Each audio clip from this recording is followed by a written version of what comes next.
"Sir, I'm going to have to ask you to move to coach." The voice, sharp as a blade, sliced through the quiet air of first class. Every head turned toward the tall black man, standing still in the aisle, wearing a navy suit, his silver watch catching the soft LED light. Marcus Hill, 41 years old, CEO of HillShield Cyber Systems, had just been told to leave the seat he'd paid over $4,000 for. Lauren Price, the petite chief flight attendant, whose eyes were cold and whose tone carried a misplaced authority, didn't bother to look at the ticket he held out. She only saw his skin and a suit too perfect to believe he belonged in first class. In the refined air filled with the scent of champagne and Italian leather phones began to rise. A teenage girl in seat 2, Amaya Lopez, had just pressed "Go Live." The red words "Live 3 viewers" flickered on her screen. Marcus said nothing. He blinked slowly, as if this scene was nothing new to him. The baseless suspicion, the humiliation wrapped in polite smiles. He handed over his boarding pass for the 3rd time, calm to the point of unsettling. Seat 1A, first class, paid in full. But Lauren raised her voice, making sure the entire cabin heard. "We just want to be certain, sir. This seat is for first-class passengers." A few people chuckled softly. Some shook their heads. The white man in seat 1C muttered under his breath, "Finally, someone's checking tickets around here." Marcus stood tall shoulders, still hearing every whisper, every sideways glance, but remaining silent. The silence of someone who had long learned to hold back his anger to protect his dignity. From Maya's camera, now streaming live, the number of viewers began climbing into the hundreds. "He's so calm," she whispered into the mic. "They're humiliating him, and he's just standing there." Lauren tilted her chin. "Sir, please, step aside. We'll verify this with the gate." Marcus replied softly, his voice velvet wrapped around steel. "I'll wait right here in my seat." The air in first class thickened. A silence hung heavy, stretching like 1,000 seconds. Someone cleared their throat. A child cried somewhere behind the curtain. Marcus placed his briefcase on the seat but didn't sit down. He knew that sitting would make him invisible, but standing would force them to see him. The cabin door opened. Lauren turned sharply, heels striking the floor in short, angry clicks as she disappeared toward the crew area. Behind her, an elderly woman watched Marcus Eleanor Grant, 68 silver-haired, dressed in a soft lavender coat with a small flower brooch pinned near her shoulder. Her gaze held no suspicion, only recognition. The look of someone who had seen this too many times, but could no longer stay silent. Lauren returned with Brian Walker, the tall, sharp-eyed cabin manager. This man attempted to sit in 1A. She reported her smile thin as a razor. Brian scanned the ticket, the device confirming it as valid. But he still said, "We just want to make sure procedures are followed." "Sir, please step aside until we verify." Eleanor frowned. "He's a valid passenger," she said firmly. "I've flown this airline long enough to know what a platinum ticket looks like." Lauren forced a polite smile. "Thank you, ma'am, but we'll handle it." By now the live stream had passed 1,000 viewers, and comments were pouring in fast. Racism in the sky. The man's composure is unreal. Record everything. Marcus turned to Brian, his voice steady deep. "You scanned the ticket, confirmed the seat. So what exactly are you questioning my ticket? My name, my suit, or my skin?" Brian hesitated. A flicker of shame crossed his eyes. "That's not what I meant," he muttered. Marcus replied, "You don't have to say it. I already heard it." The cabin fell silent. From her phone, Maya whispered, "This is the moment he takes back control." Lauren turned away, her hand trembling slightly as she pressed her radio. "Call security," she said. The white man in 1C let out a low laugh. "Finally someone's taking care of these people." Marcus closed his eyes briefly. A flash from childhood returned a 9-year-old boy standing with his father outside a country club in Georgia, stopped by a guard who said, "Members only," and his father's low, broken voice replying, "They say we're not the right fit." Now at 30,000 feet, that same word fit had come back, and this time he wasn't going to step aside. Footsteps echoed on the carpeted aisle. Maya whispered, "Oh my God, they really called the police." Lauren folded her arms, a cold smile on her lips. Marcus kept his gaze forward. No trembling, no anger, no fear. His calm was so complete it made even Brian uneasy. In the sterile white cabin light, Marcus no longer looked like just a passenger. He looked like a man watching the system prepare to destroy itself. The officers hadn't even arrived yet, when Eleanor leaned toward Maya and whispered, "Keep filming, child. This isn't just a flight. This is the moment people need to see the truth." And in seat 1, a Marcus Hill stood there still and composed, breathing deeply. The fire in his chest sank into something quieter, stronger, not rage but resolve. This was no longer personal humiliation.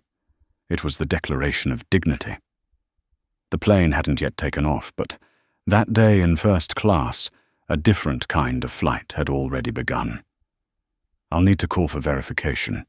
Lauren Price's voice was cold and clinical, as if she were handling a fraud case instead of a legitimate passenger.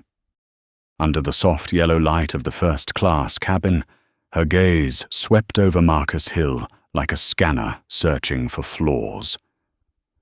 Flaws that only existed because he didn't look like the kind of man she was used to serving up here.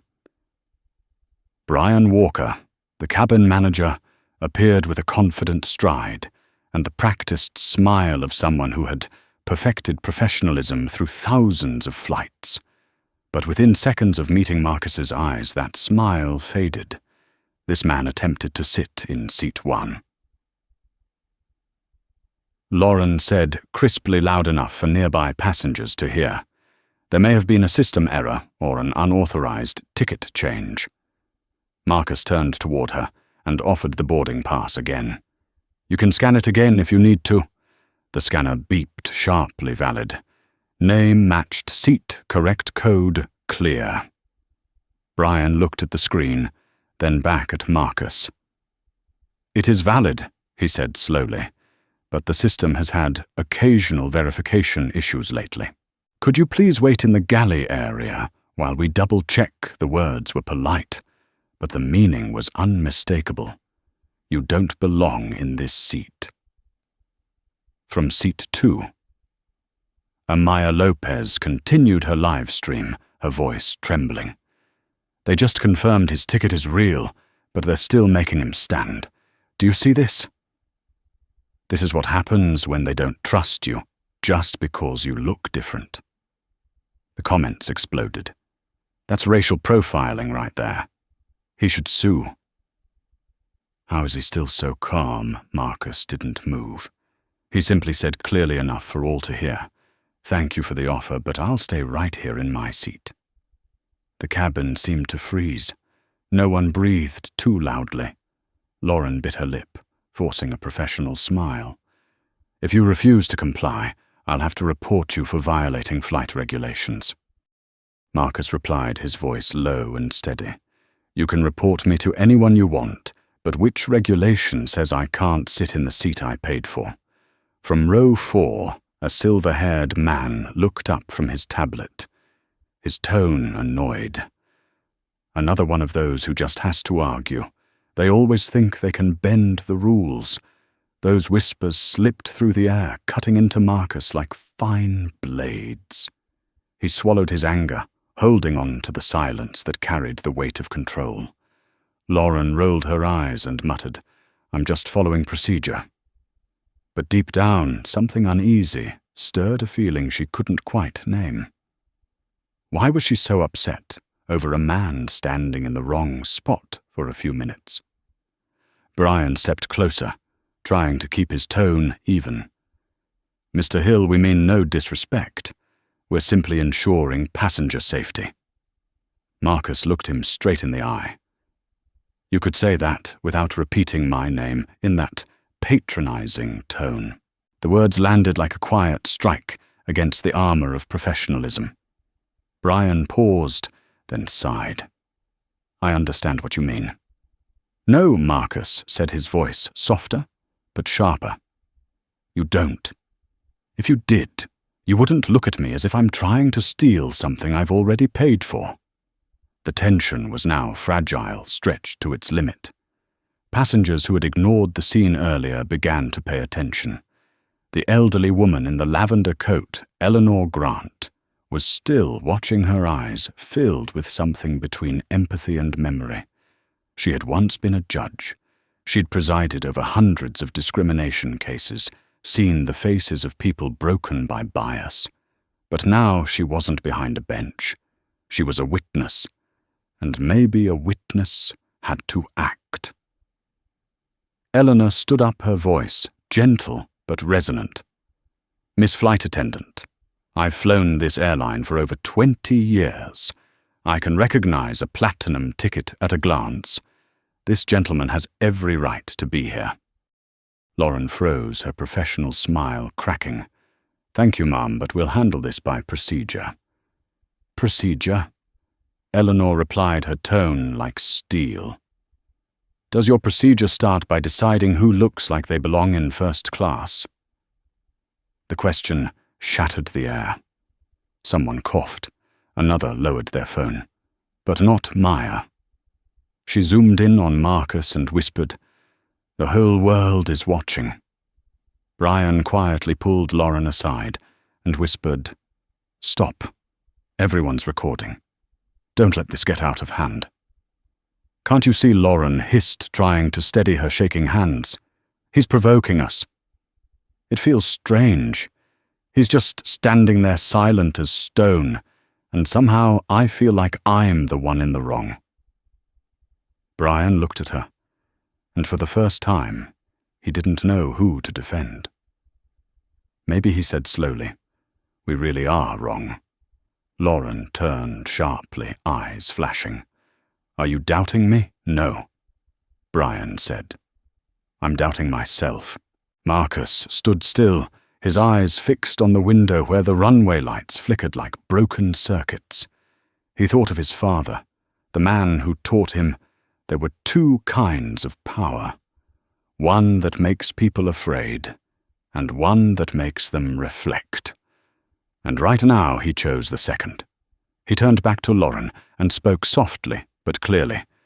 "You've scanned the ticket, seen the name confirmed, it's valid. Yet you still don't believe me. So what you're verifying isn't the ticket. It's me." Lauren's lips parted, but no words came out. First class fell into silence, heavier than any accusation. Eleanor sat down, her eyes still on Marcus. She knew he wasn't just standing up for himself, but for everyone who had ever been told to step aside. Maya whispered into her phone, "They're seeing themselves in the mirror he's holding up." Lauren took a deep breath and turned away. For the first time in 10 years of flying, a question she'd never dared to ask surfaced in her mind. Maybe it's people like me, the ones who follow every rule, who keep injustice alive. Marcus slowly took his seat in 1A. No one stopped him. No one said a word. Behind him, Maya's screen still glowed the number, live 1,243 viewers, climbing every second. Her voice trembled with emotion as she whispered. He didn't shout, didn't curse, didn't walk away. He just sat down like he was telling the world, "I belong here." Outside, the runway lights gleamed brightly. Inside, an old kind of power had just lost its hold, and dignity quiet, but undeniable, had finally reclaimed its seat. A long, suffocating silence filled the cabin. Every passenger seemed to hold their breath, waiting to see what would happen next, after the black man they had doubted and judged dared to sit in first class with the calm assurance of someone who knew exactly where he belonged. Lauren Price stood frozen in the aisle, her face composed, but her eyes unsettled. Behind her, Brian Walker hadn't left. He knew this moment had already grown beyond a simple seat dispute. He could feel it something bigger, heavier, and far more dangerous, forming a storm of their own making. Lauren tried to hold on to her professionalism. "Sir, I need to call the ground supervisor. We can't take off while there's still a passenger who hasn't been verified." Marcus Hill lifted his head, his voice low and steady, the kind of calm that frightened people. "You've already verified me 3 times. What else are you trying to verify? The ticket, my name, or the reason I dared to sit here?" No one answered. The only sound was the uneven rhythm of guilty hearts trying to pretend they weren't involved. In seat 2, Amaya Lopez still held her phone. Her live stream had now crossed 5,000 viewers. She spoke softly into her mic, her voice trembling. "Do you see this? They've checked his ticket 3 times. 3 times, and he still has to prove he deserves to be here." A comment flashed across the screen. "Keep filming, girl. This isn't just a flight anymore. This is a verdict being broadcast live." Marcus leaned back in his seat, opening the slim leather briefcase on his lap. He wasn't hurried. He wasn't shaken. Every movement was deliberate, precise, as if he were rewriting the rules of the game. He opened his laptop, the cold blue light reflecting against his face. No one paid attention at first until the screen lit up with lines of code, an interface unlike any normal website. The glow from the screen painted his expression with absolute calm. Lauren caught a glimpse and frowned. "Sir, you're not permitted to access any internal network during flight. The airline system is under strict security." Marcus didn't look up. "I know. I wrote most of that security code." The words struck the cabin like thunder inside a cathedral. Every whisper, every breath stopped at once. Lauren froze. Brian's eyes widened. Maya nearly gasped into her mic. He just said he wrote the airline's security system. Marcus's fingers glided across the keyboard. On the screen appeared the logo of Aurora Skyways, the very airline they were on, along with the text, "HillShield Cyber Systems, Secure Infrastructure Node, Authorized Executive Access." A small window popped up in the corner, "Active Connection Internal Booking System. Status online." Lauren swallowed hard. What is that?" That Marcus replied quietly. "Is your system, and I'm inside it." Brian stepped closer and glanced at the screen. Lines of technical code streamed by like a secret language server, logs, encryption, keys, synchronization, signals, passenger data, seat assignments, gate routes, all updating in real time. His voice dropped. You have executive-level access," Marcus tilted his head slightly. His tone remained calm. "Not just access, I built it." The reflection of the cabin lights flickered on Brian's face as he took a step back. Lauren stammered, "Are you threatening the airline?" Marcus smiled faintly, not with anger, but with quiet disappointment. "No. I'm reminding you who actually keeps this plane in the air." In the back row, Eleanor Grant watched silently, her hands trembling. Now she remembered. She'd seen a live broadcast once on national news, where a black CEO was honored for designing the cybersecurity network that protects America's aviation systems. Marcus Hill.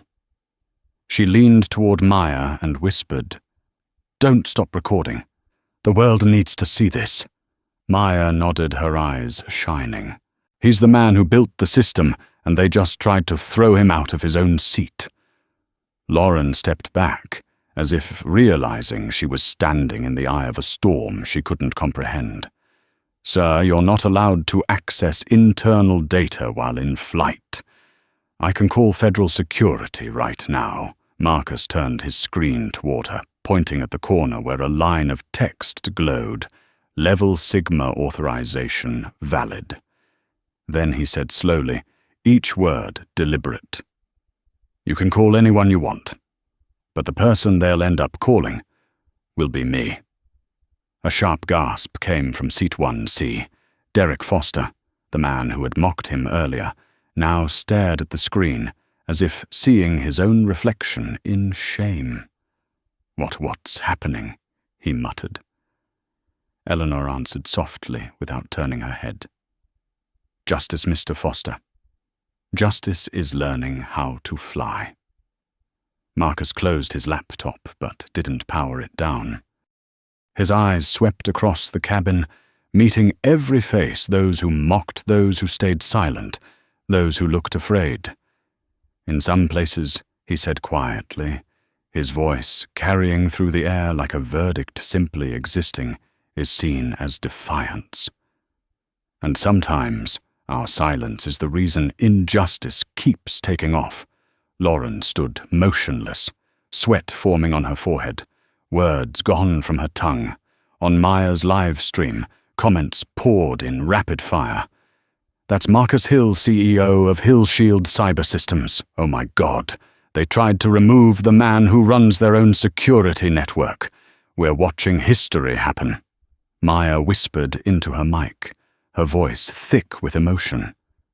"I've never seen anyone wield power this quietly." Marcus reopened the laptop, typed a few commands, and a notification appeared. "Connection Aurora Skyways. Mainframe synced.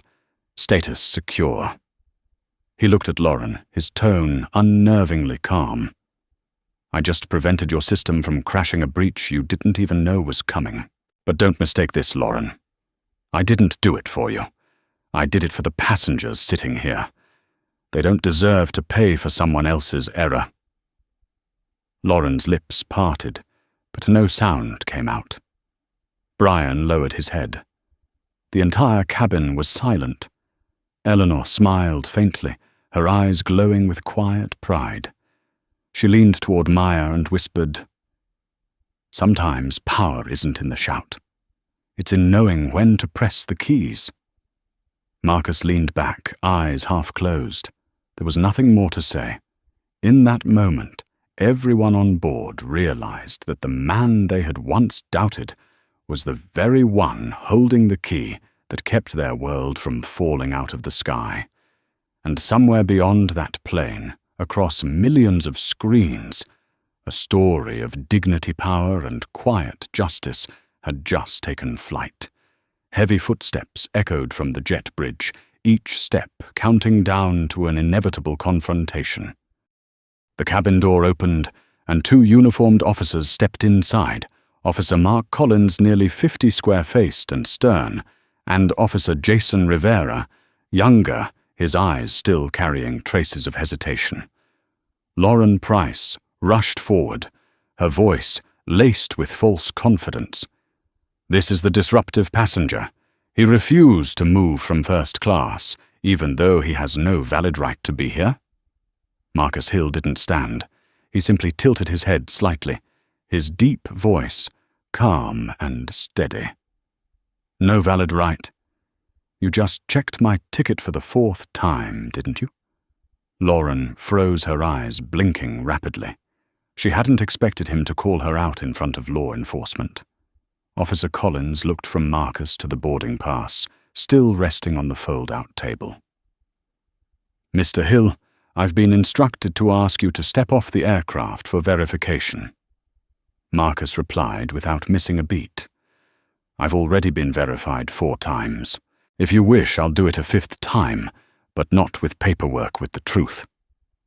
From seat 2. Amaya Lopez continued her live stream, her voice trembling. Oh my God, they really called the police. He's still sitting there like nothing in the world could scare him anymore. Comments poured in beneath the feed like a flood. They're removing the CEO of the very company that built this airline security. This is the 21st century. How is this still happening? Don't stop recording. Maya, capture everything.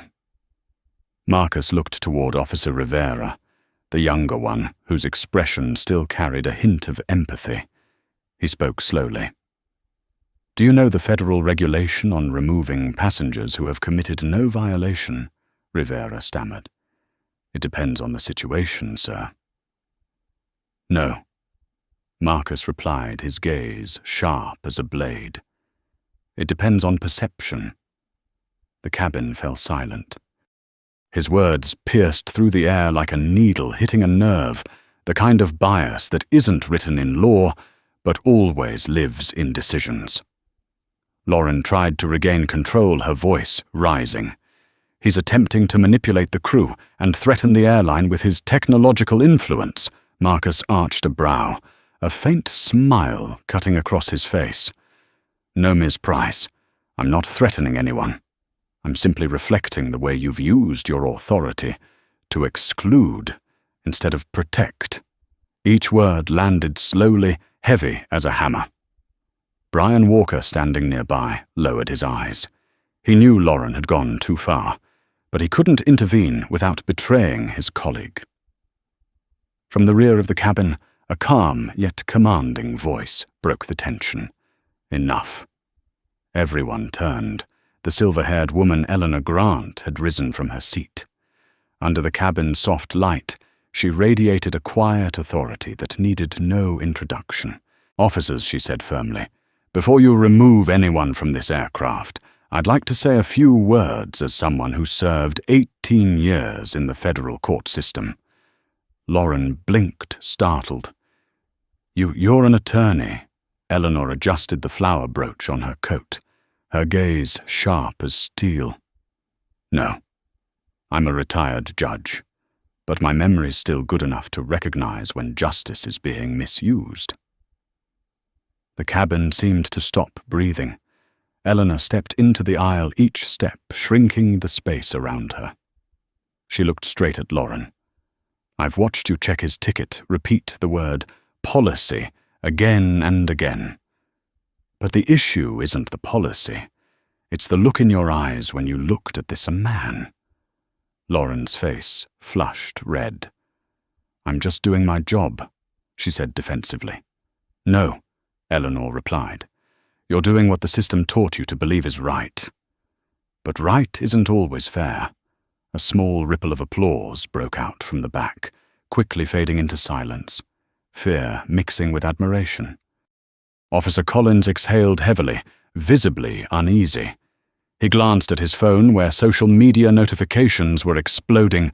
"Flight 227, Justice in first, Marcus Hill." He realized that every move they made was now under the world's watch. Ma'am Collins said quietly, "I understand your concern, but my duty is to maintain security." Eleanor's gaze sharpened, calm but piercing. Security cannot stand on injustice. When you force an innocent man to leave because someone decided he doesn't look like he belongs, you're protecting power, not order. Marcus remained seated, his hands clasped. In his eyes flickered both gratitude and quiet sorrow. He had fought through countless boardrooms, faced entire governments, but never before had anyone, especially an older woman, stood up for him in a cabin full of cameras. He said softly, "Thank you, Judge Grant." Eleanor turned back, smiling faintly. "No need to thank me, Mr. Hill. I'm only doing what everyone should have done." Lauren swallowed hard, her knuckles white around the radio. I was just following procedure." Nothing personal. Marcus looked straight at her, his expression no longer angry, only quietly disappointed. That's the problem, Lauren. When wrongdoing hides behind the name of procedure, it stops being one person's mistake. It becomes a sickness in the system.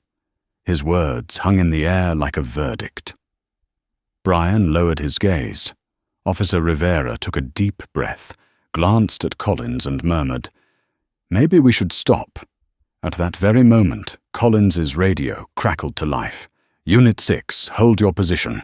Headquarters confirms passenger Marcus Hill is a nationally authorized executive-level individual. Do not intervene." Collins froze. Lauren's face went pale. Brian looked up, taking a slow step back. Maya gasped. "Oh my God, they just got an order to stop. The whole world is watching." Eleanor turned to Marcus, her eyes warm, her voice soft, like a light piercing through the heavy air. "It seems justice made it right on time this time." Marcus gave a faint smile. Justice didn't arrive, Mrs. Grant. The world just finally saw. Lauren stood frozen, her lips trembling, while Brian placed a gentle hand on her shoulder. "Let it go, Lauren. This is beyond us now." Outside, the rain began to fall softly, droplets tapping against the fuselage like the heartbeat of the sky. Inside, the black man remained seated, calm, unmoving, but commanding, a presence greater than any order. Eleanor returned to her seat. Maya kept streaming her voice, trembling with emotion. "I think I just witnessed history. No shouting, no violence, just truth, and a man who refused to surrender his seat." Under the fading cabin light, Marcus Hill looked straight ahead. He knew the first battle was over, but the real war between the system and the human spirit had only just begun. The air in first class had grown thick, as if someone had drained all the oxygen from that luxurious space. The passengers still didn't fully grasp what had just happened. All they knew was that the police had withdrawn, the flight attendants were frozen, and the black man remained seated calm to the point of being terrifying. Marcus Hill turned his wrist, slightly glancing at his watch. 6 minutes since he had been told to leave his seat. 6 minutes more than enough time for a system to reveal its true nature. Lauren Price still stood near the door, her hand trembling as she pressed the radio, trying desperately to regain control. Headquarters confirmed a mistake. "But Brian, can't you see? He's clearly threatening us with his technology. Threatening." Marcus lifted his gaze, his voice cold and sharp, like a blade slicing through steel. "No, Ms. Price. I'm merely opening a window to let the light in."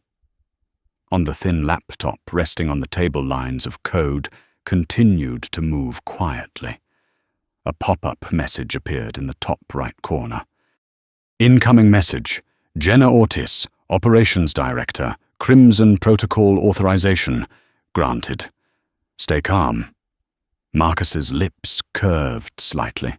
Not a smile, but the faint expression of someone who had just received a signal to strike back. He opened the inner pocket of his leather briefcase and pulled out a sleek black tablet. The screen lit up instantly with a fingerprint scan revealing the familiar logo, HillShield Cyber Systems Access Level Sigma. Lauren caught a glimpse, and her heart tightened. "What is that?" She gasped, stepping back half a pace. "This," Marcus said slowly, "is a reminder that technology like power can serve justice or be used to fight it." Brian stepped forward, his tone uneasy. "Mr. Hill, I think we can talk about this reasonably." "Reason?" Marcus interrupted, his eyes still fixed on the screen. "I tried reason when I presented my ticket, when I explained, when I waited. But reason doesn't listen to people like me. Maybe this time it needs to be awakened by silence and consequence." His fingers moved slowly across the tablet. A black interface came alive, showing the connection status, Aurora Skyways core server connected. Then a single line appeared. Sigma Protocol armed awaiting confirmation. In seat 2, Amaya Lopez held her breath. "Oh my God," she whispered into her live stream. "I think he's about to do something huge. Something the whole world's going to know about in seconds." The comments poured in. "Is he a hacker?" "No, he's the one who built the system. If he really activates something, this airline is finished." Lauren took a step forward, shouting, her voice cracking. "You can't do that." "This is a cyber attack." Marcus lifted his head, his voice low, calm, and eerily controlled. "No, Miss Price, this is a contract, and I'm simply exercising the provider's right when the system is abused." His finger tapped the final icon. A single beat of silence. Then the cabin trembled slightly. The lights flickered. The Wi-Fi icons on passenger screens vanished. A flight attendant in the rear cabin shouted, "My tablet just froze." Another shook their head. "Internal networks down. I can't access the manifest." In first class, Brian shot up from his seat, grabbing his radio. "Control, can anyone hear me?" No response. Maya turned her camera toward the window, her voice shaking. "Guys, the lights flickered. The Wi-Fi's down the airline app just crashed. He actually did something. You're witnessing what real power looks like when it's in the right hands." Hundreds of miles away inside the glass headquarters of Aurora Skyways in Chicago, an IT staffer yelled out, "We just lost nationwide server connection. The booking system's offline gate syncs failing." On the massive operations screen, the map of the United States was turning red, each small dot representing a flight-changing status to grounded error sync. CEO Thomas Bradley stormed out of a meeting room, coffee still steaming in his hand. "What the hell is going on?" The head of technology was pale as chalk. "We've been disconnected from the core network. The app, the website, the flight control, everything. The source of the access is HillShield Cyber Systems." Thomas froze. "Did you say HillShield? That's our cybersecurity contractor." "Yes," the engineer stammered. "And the person currently controlling the HillShield executive account is Marcus Hill. He's on board flight 227. Back in the cabin, Lauren stared at Marcus's screen, her voice trembling. What did you just do?" Marcus didn't look at her. His tone was quiet, almost like a confession. "I didn't do anything. The system simply responded when justice was violated." Brian swallowed hard, his hands shaking. "Oh my God," Eleanor Grant, still seated, gently closed the magazine on her lap. Her eyes rested on Marcus, no longer just in admiration, but in realization. "Mr. Hill," she said softly, her voice carrying through the cabin. "You just proved something I've spent my whole life believing, that silence can also be an act if it's done at the right moment." Marcus turned toward her, his gaze softer. "Not all silence is weakness, Mrs. Grant. Some silences are the storm before the world learns how to listen." Maya inhaled sharply, her voice breaking with emotion. "Everyone, he didn't yell, he didn't threaten. He just pressed a few keys and an empire bowed down." Lauren backed away, her spine hitting the cabin wall, her mouth open, but no words coming out. She understood no authority could protect her now. Brian looked from Marcus to the frozen crew and whispered, "Mr. Hill, can you restore it? They'll panic if they can't reach the network." Marcus closed the laptop, the blue light fading out. "No, Brian. I don't need to do anything. They'll be the ones calling me now." And at the headquarters in Chicago, CEO Thomas Bradley, exactly as expected, was already dialing Marcus Hill's number with trembling hands. On board the plane, the phone in Marcus's pocket buzzed. He glanced down, incoming call, Thomas Bradley Aurora Skyways HQ. The entire cabin watched in silence. Marcus answered his tone, calm and unshaken, as if nothing extraordinary had just happened. "I'm listening," a panicked voice shouted through the speaker. "Marcus, what are you doing? The entire system's down. What do you want?" Marcus turned to look out the window where the rain was falling, reflecting the runway lights like cracks across the sky. He spoke slowly, each word landing like a verdict. "I want you to listen for the first time, not with the mouth of power, but with the ears of humanity." First class was completely silent. No one dared to breathe. And somewhere in the Chicago night, beneath the sound of rain, the Aurora Skyways system had just bowed before a justice named Marcus Hill. The only sound left in the cabin was the steady rhythm of rain striking the fuselage, blending with the soft breaths of dozens of people witnessing power being turned upside down.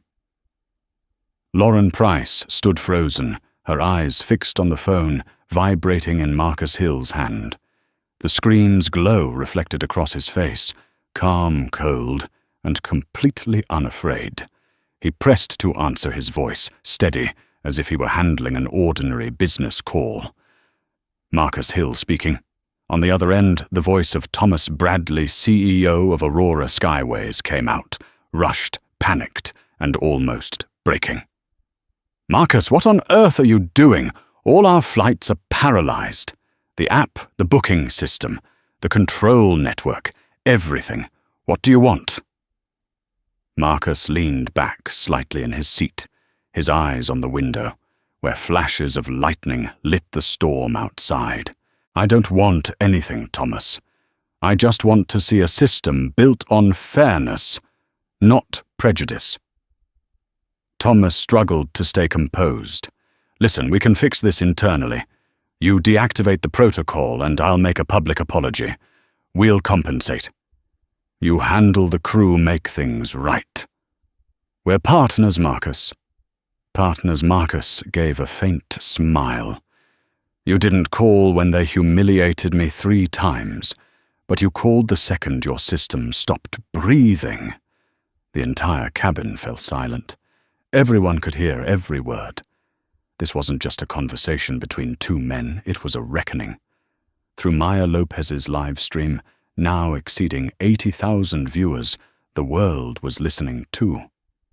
Lauren trembled, retreating into the corner of the wall. Brian bowed his head, his hands clenched, sweat darkening his collar. He knew this was the moment when everything they had tried to hide was being dragged into the light. From the other end, Thomas exhaled sharply, his tone pleading. "All right, I understand. But you're causing panic everywhere. Flights are grounded. Thousands of passengers are stranded at gates. I'm begging you deactivate the Sigma protocol." Marcus tilted his head slightly, his voice low and deliberate, as if speaking to Thomas's conscience. "No, Thomas, I'm not the one crippling your airline. You are. I just put it in the emergency room." At that same moment, inside Aurora Skyways headquarters in Chicago, in the operations room, surrounded by flashing red data screens, Thomas wasn't the only one on the line. A new signal joined the call, a deep, composed voice carrying the weight of authority. "Thomas." Thomas froze. "Mr. Price." "Yes, Charles. Price, 65 years old, the largest shareholder of Aurora Skyways chairman of Price and Carrington Capital, and Lauren Price's father." "Listen." Charles said, his tone calm, but so heavy that the room went silent. "I'm watching the live stream. I've seen everything." Thomas hesitated. "Mr. Price." Charles cut him off. "No need to explain. I saw my daughter insult a passenger. A passenger, Thomas, who happens to be the man keeping your airline alive. And you stood there and did nothing." Thomas fell silent. On the plane, Marcus could hear every word. He closed his eyes, letting the silence between these two powerful men echo like a verdict. Charles drew in a breath before continuing. "Thomas, you know who I am. I poured hundreds of millions of dollars into keeping Aurora Skyways alive during the pandemic. But if you don't act right now, this very moment, I will pull every cent and call an emergency shareholder meeting." Thomas's voice broke. "What do you want me to do?" Simple Charles replied. "Fire Lauren, publicly. No suspensions, no internal reviews. And you will apologize to Marcus Hill in front of everyone." Thomas opened his mouth to respond, but before he could, Marcus spoke his tone calm, without a trace of satisfaction. "I don't need an apology, Mr. Price. I need accountability." Charles was silent for a few seconds, then spoke slowly. "Marcus, you're right.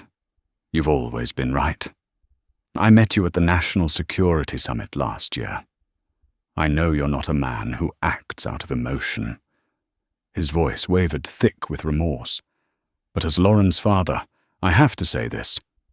I'm ashamed. Not just because she's my daughter, but because she betrayed the one thing I taught her respect." The cabin was utterly still.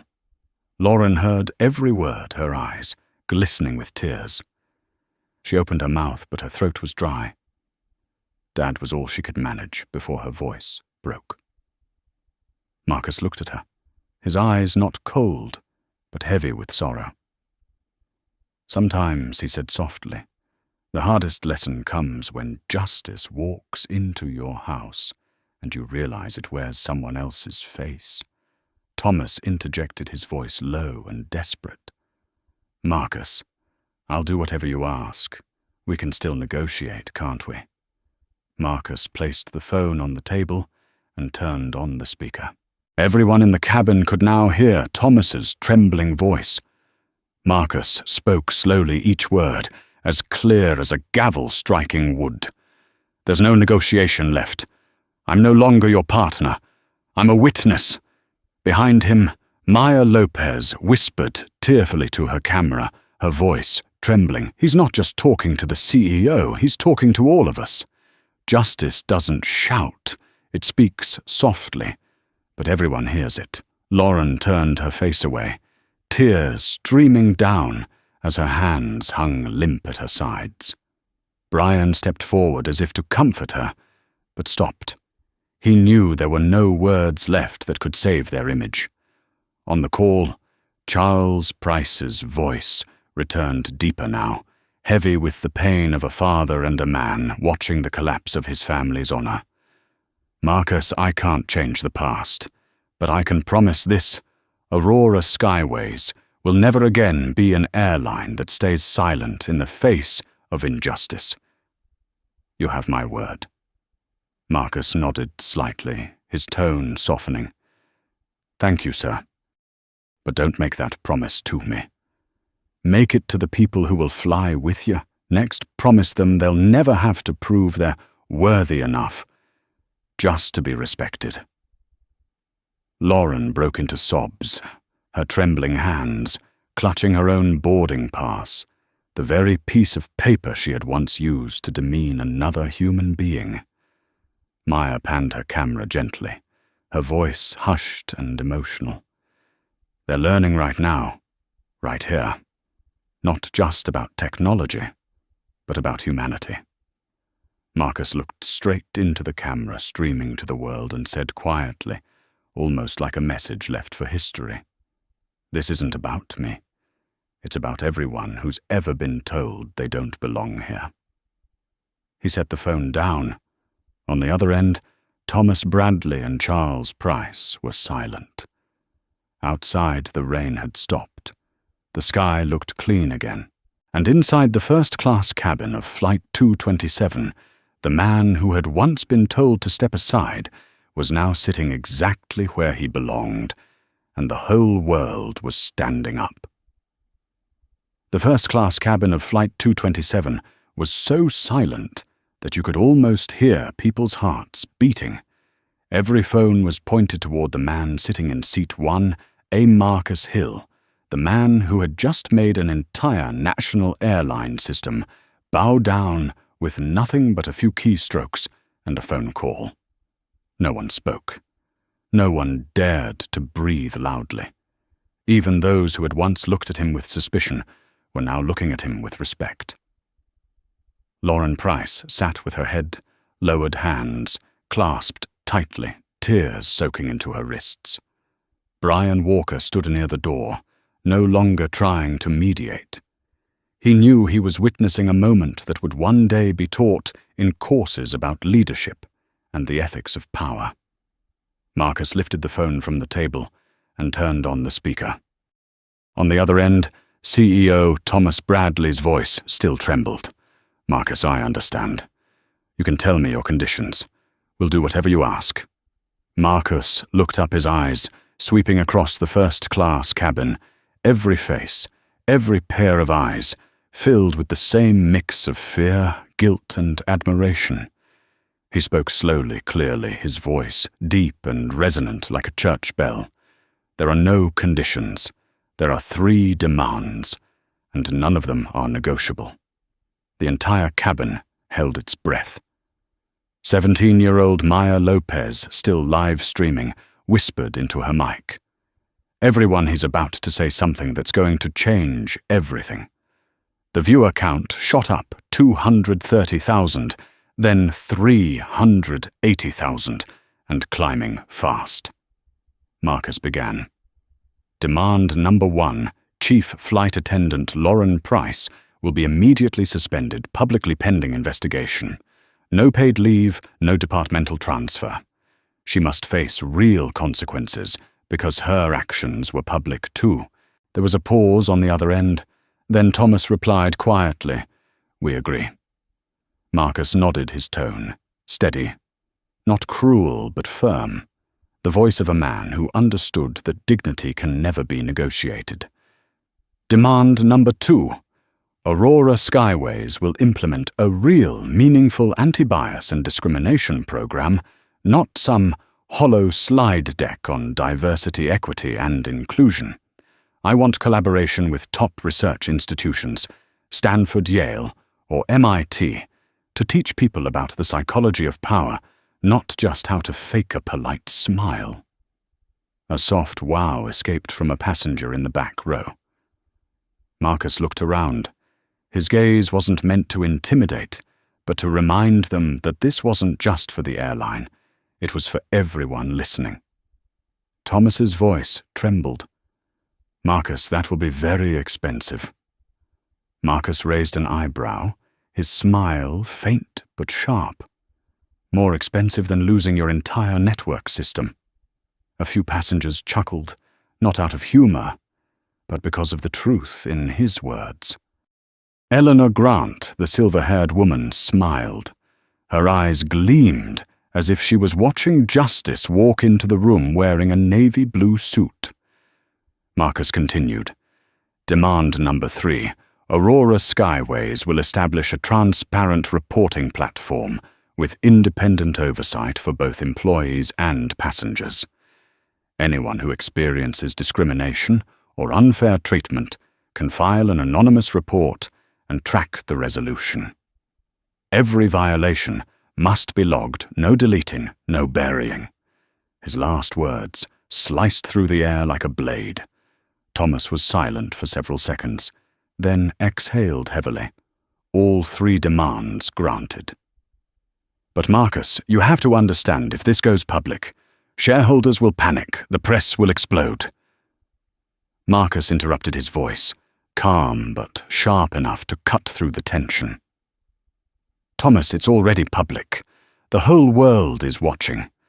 I didn't activate Sigma to get a press release. I did it to make sure no one else ever has to live through what I just did." Maya turned her camera toward him, tears glimmering in her eyes as her voice cracked. He's not taking revenge. He's redefining power. Marcus took a deep breath, looking straight into the camera lens. "These demands," he said, "will be enforced not for me, but for every person who has ever been told they weren't worthy of the seat they paid for the job they excelled at, or the place they rightfully belonged. Lauren sobbed quietly, her hands trembling as she clutched a tissue. She didn't lift her head, but her tears stained the uniform she once wore as a symbol of authority. Marcus looked at her, his eyes no longer angry, just deeply sad. "Ms. Price," he said softly, "I don't want you to lose your job. I want you to understand what you did. Because if we don't understand, we keep repeating it." Lauren's fingers tightened, and she nodded slightly. For the first time, she truly listened. Thomas's voice came through the speaker again. "Marcus, would you allow me to make this announcement alongside you? If we cooperate, it might appear less confrontational." Marcus chuckled, not with arrogance but with sorrow. "You still don't get it, Thomas. I don't need less confrontation. The world needs to see confrontation. Justice can't be negotiated behind closed doors. It has to be carried out in the light." The cabin erupted in applause, first from the back rows, then spreading across the room. People weren't afraid anymore. Brian Walker, who had once stood silent, began to clap too. Maya wept, laughing through her tears, as she spoke to hundreds of thousands watching live. "You're witnessing history." He just turned a personal stand into a national policy. Marcus hung up, looked around the cabin and spoke slowly. "I'm not asking for praise. I just want to remind everyone that real change doesn't come from a stage. It begins the moment you say no, when everyone else chooses silence." Eleanor Grant tilted her head and smiled warmly. "You've just done what I've believed all my life, turning silence into action." Marcus bowed his head slightly. "Not just me, Mom.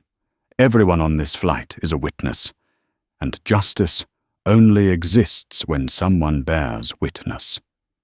Maya ended the live stream, and the final message appeared on the screen, #justice.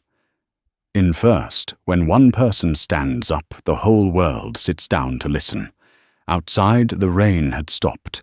The sky was clearing, and in the reflection of the window, Marcus saw himself not as a powerful CEO, but as the boy who once stood outside a country club gate and was told he was not the right fit. He smiled softly. Everything had changed now. In the calm night sky, the storm had passed, but its echo, those 3 demands, had become a beacon, lighting the way for an entire industry. News exploded just 45 minutes after Marcus Hill ended the call. From phone screens to computer monitors to airport lounge televisions, bold headlines blazed across every news feed. Cybersecurity CEO Marcus Hill freezes Aurora Skyways after discrimination incident on Flight 227. #Justice.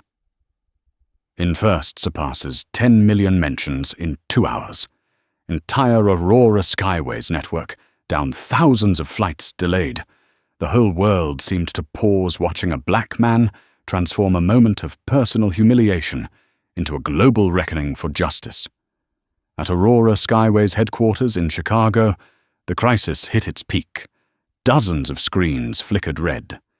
IT staff shouted hoarsely, "We can't restore the system. Every access point is locked behind HillShield's authentication code."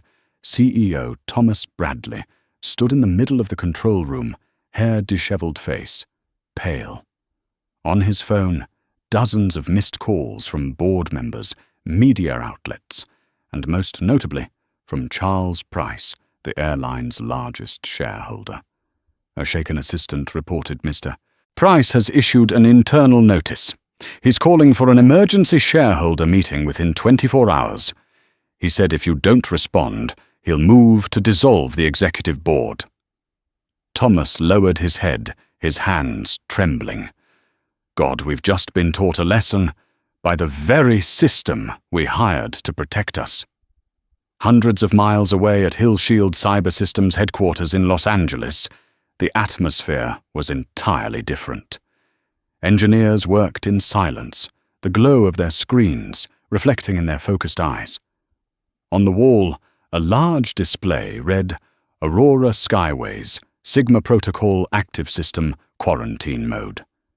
In the operations center, Jenna Ortiz, the operations director, spoke calmly. "Make sure no data is deleted. We're not destroying their system, we're just locking it down. They'll have to reopen it with Marcus's own hand." A young engineer hesitated. "Aren't we going too far?" Jenna didn't look up. "No. This isn't cyber warfare. It's moral surgery." Meanwhile, aboard Flight 227, no one moved. No one wanted to leave the moment that was now part of history. Maya Lopez continued her live stream, her voice trembling yet full of awe. "I don't know if you can feel it through the screen, but I'm sitting in the middle of an earthquake. No one's shouting, no one's fighting, just one man, calm and steady, bringing an entire industry to its knees." Eleanor Grant, the silver-haired woman, smiled faintly. "Child," she said, "people like him don't need power to command. They only need the truth." In major airports, JFK Dallas Atlanta travelers gathered around screens, watching the viral live stream replayed millions of times. A businessman in a suit, holding his briefcase, sighed. "I've worked in this industry my whole life, and this is the first time I've seen someone say, 'What everyone knows, discrimination isn't a technical glitch, it's a cultural habit.'" Beside him, a middle-aged white woman nodded. Maybe it's time people like him take their rightful seats, not just on planes, but at the boardroom table. Across social media, the hashtag #Justice first flooded every platform. Users shared Marcus's words like a manifesto. "I didn't shut the system down. I just made it look in the mirror." One tweet received over 2 million likes within an hour. Global networks launched special coverage. CNN, BBC, Al Jazeera all carried the same headline, "Marcus Hill, the man, redefining what it means to be first class." That evening, an anonymous email appeared in Marcus's inbox. The subject line read, "Crew change 2024 for your eyes only." He opened it. Inside were over 40 internal Aurora Skyways documents, HR reports, staff messages and recordings of conversations with management. One note made his hand tighten into a fist. "We raised concerns about discriminatory behavior from Lauren Price and Brian Walker since 2022. HR responded, "Customer perception is subjective. Don't exaggerate." Another message from an anonymous pilot, Red Ethan from training, said, "You can tell who really belongs in first class just by their hair and clothes." Everyone knows what he meant. And finally, a closing line from the anonymous sender, "If this email reaches you maybe for the first time, someone will finally hear us." Marcus closed his eyes, a quiet pain rising in his chest, not for himself, but for the countless others buried in silence. He looked at Maya, still live streaming, and said softly, "Record one more time, kid. The world needs to know this wasn't an incident. It's a system that's been rotting for years." Across the country, other airlines began to panic. American Vista Airlines issued an internal memo. All crew must complete DEI training within 72 hours. Jet-Tide Aviation held an emergency HR meeting. Audit all complaints involving minority passengers. An unnamed CEO texted a colleague, "We built the system." He built the switch to turn it off. In Chicago, in a darkened control room, Thomas Bradley sat motionless, staring at a flashing red screen, reading 0% operational. Charles Price entered rain, soaking his coat, his gaze sharp as glass.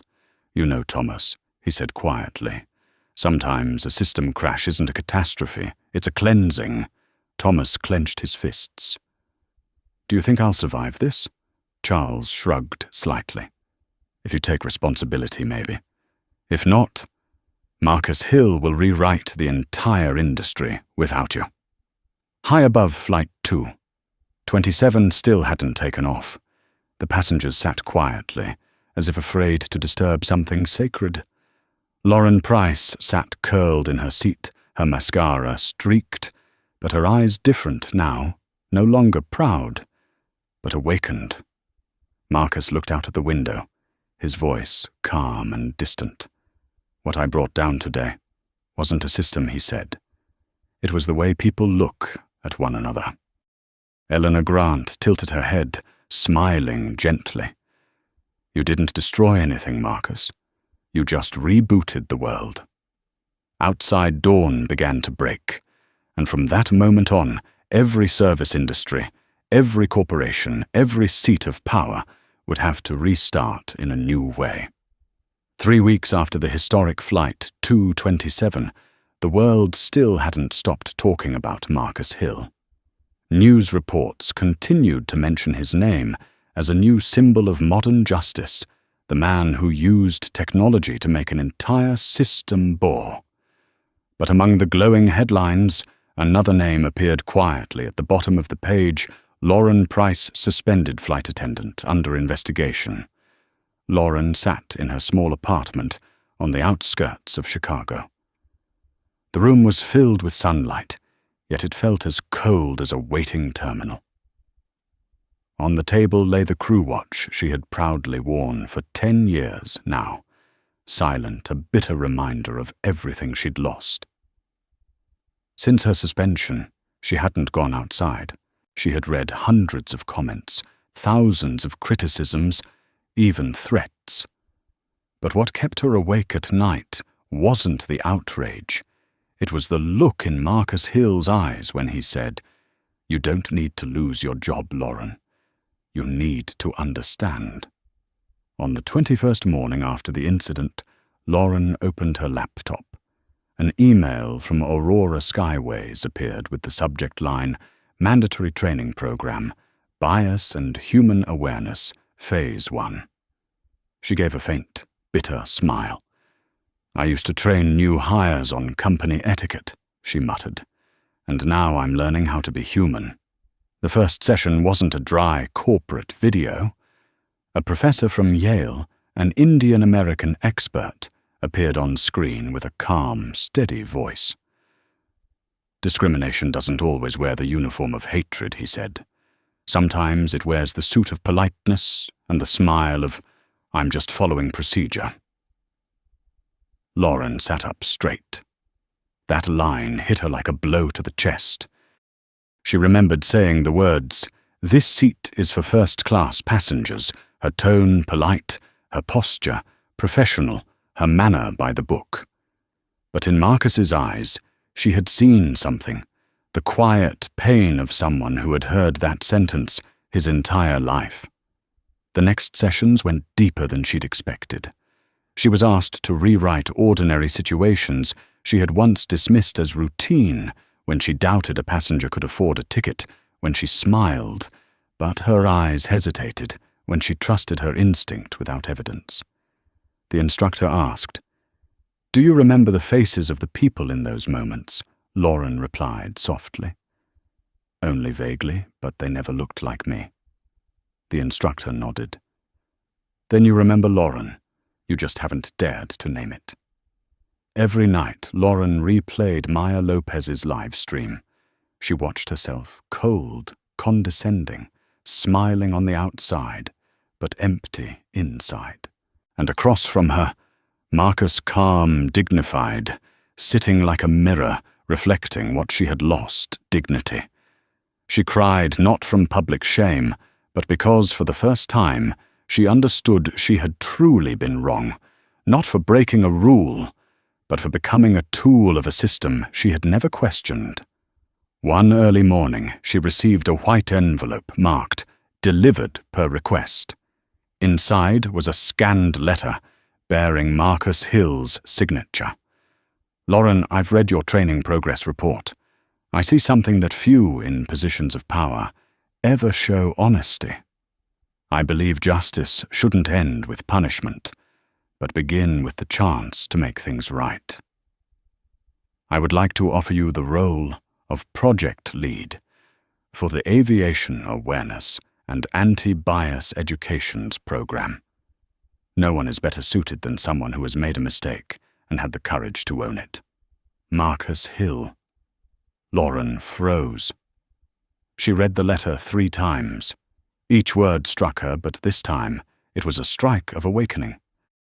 She called HillShield's office, her voice shaking. "Mr. Hill, you really want me?" On the other end, Marcus's voice was deep, warm, steady. "No, Lauren, I don't want you. I need you. Because only someone who has walked through darkness truly understands the value of light." 2 weeks later, the media erupted again. Marcus Hill appoints suspended flight attendant Lauren Price to lead aviation anti-bias program. Comments flooded in. He's lost his mind. Or maybe he's showing the world what forgiveness really means. She doesn't deserve redemption. No, this is how systems heal. At HillShield headquarters, Lauren walked into her first meeting with 23 attendees representatives from 6 airlines. No blue uniform, no red lipstick, just a woman with her hair tied back, clear eyes, and a voice that trembled slightly, but grew steadier with every word. 3 months ago, she began, I thought I was doing the right thing. Today I understand that being right isn't enough. We have to be fair. The room went silent. A few people nodded. Lauren continued, her tone firm now. Marcus Hill didn't just cost me my job. He helped me find myself. The video of that meeting spread rapidly online. One comment stood out. No one is perfect, but some have the courage to become better. Eleanor Grant shared the clip, adding her own caption. When someone who was wrong is given a chance to change, that isn't weakness. That's real justice. That evening, Marcus sat in his HillShield office, watching the broadcast. On the screen was Lauren, now teaching a seminar titled Implicit Bias, the very concept that had once brought her down. The subtitle read, From Suspension to Leadership. Lauren Price, the symbol of awakening. Jenna Ortiz, his assistant, turned to him and asked quietly, "Aren't you afraid of the criticism?" Marcus smiled. "I didn't build HillShield to create software. I built it to create people who know how to update themselves." Lauren ended her session with a humble bow. There was no thunderous applause, only silent, respectful gazes, the kind of redemption she once believed she'd never earn. Later, when a reporter asked her, "Do you feel forgiven?" Lauren smiled softly and replied, "No. I don't need to be forgiven. I need to keep learning until I deserve forgiveness." Outside, the sunset glowed red against the glass facade of HillShield Tower. In that golden light, Lauren's silhouette merged with the brightness, no longer the fallen one, but living proof that true justice doesn't end with judgment. It begins with change. 6 months had passed since Flight 227 became a historic keyword.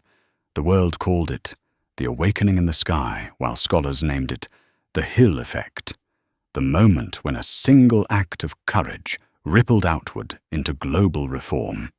The airline industry had been transformed to its core.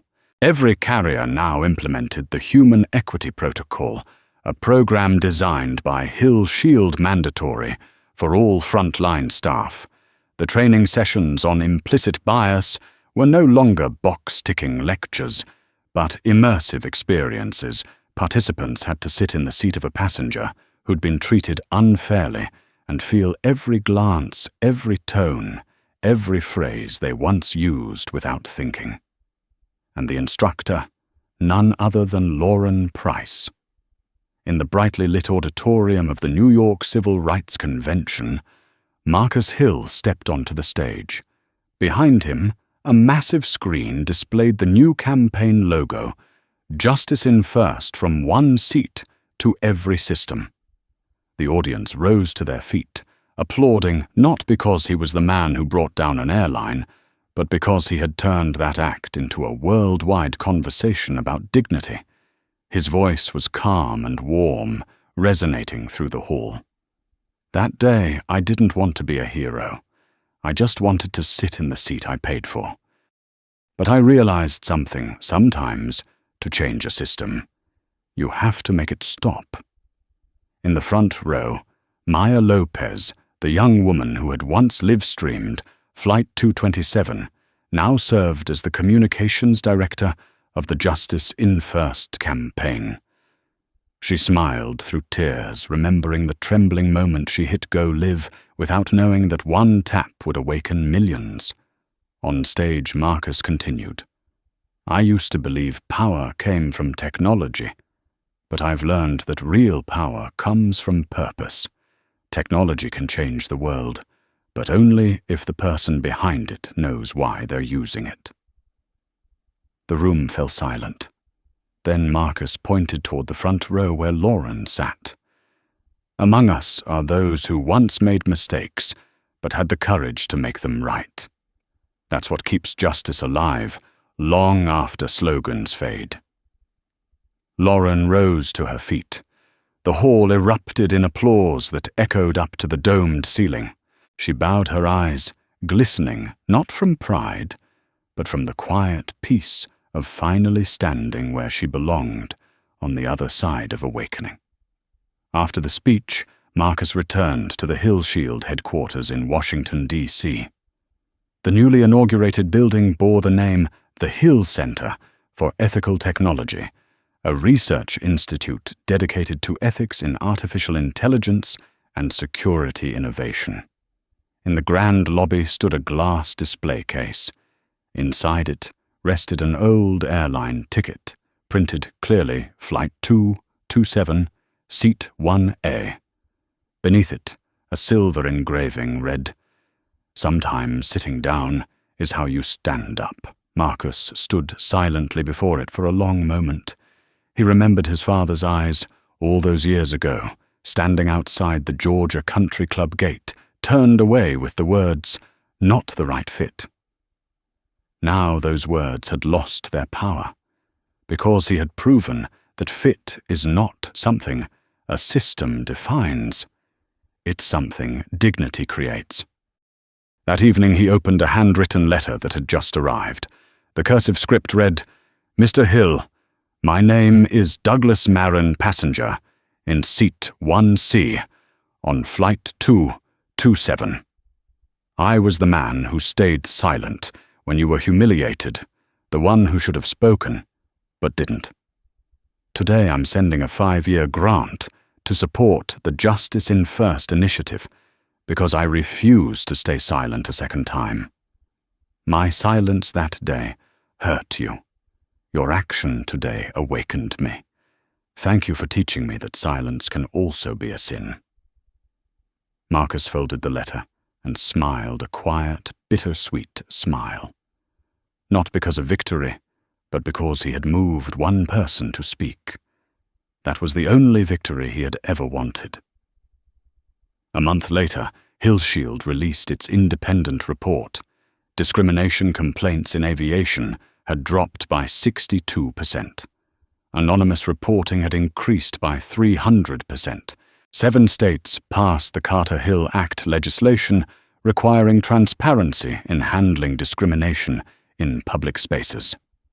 At a press conference, Marcus spoke one final line that would later be quoted: "Around the world, power without purpose is noise. But power with purpose changes the world." That night, he stepped onto the balcony of the Hill Center, overlooking the city, bathed in light. The wind brushed against his suit, cool but clean. In the distance, a plane lifted into the sky, its tail light glimmering through thin clouds. Marcus whispered softly, as if sending his words into the night. "Fly on this time, every passenger will be seen as equal. And as that light disappeared into the dark sky, the legacy of Flight 227 was no longer just a story. It had become a new chapter of humanity, one where technology, dignity, and compassion soared together under the same sky. From the perspective of an expert in ethical leadership, the journey of Marcus Hill is not just a story about technology and power, but a declaration for a new era, one where human dignity becomes the most enduring infrastructure of every system. He didn't bring down an airline, he made the world reconsider how we treat one another. Flight 227 proved that justice doesn't need to be loud to be heard, and that a single right action, even something as simple as sitting calmly in one's rightful seat, can be powerful enough to change an entire system. If this story makes you believe that true strength lies in purpose, hit like to share that message and subscribe to continue following the journeys where justice is told through kindness. Don't forget to comment below with the phrase that represents your belief, "Hold your dignity,"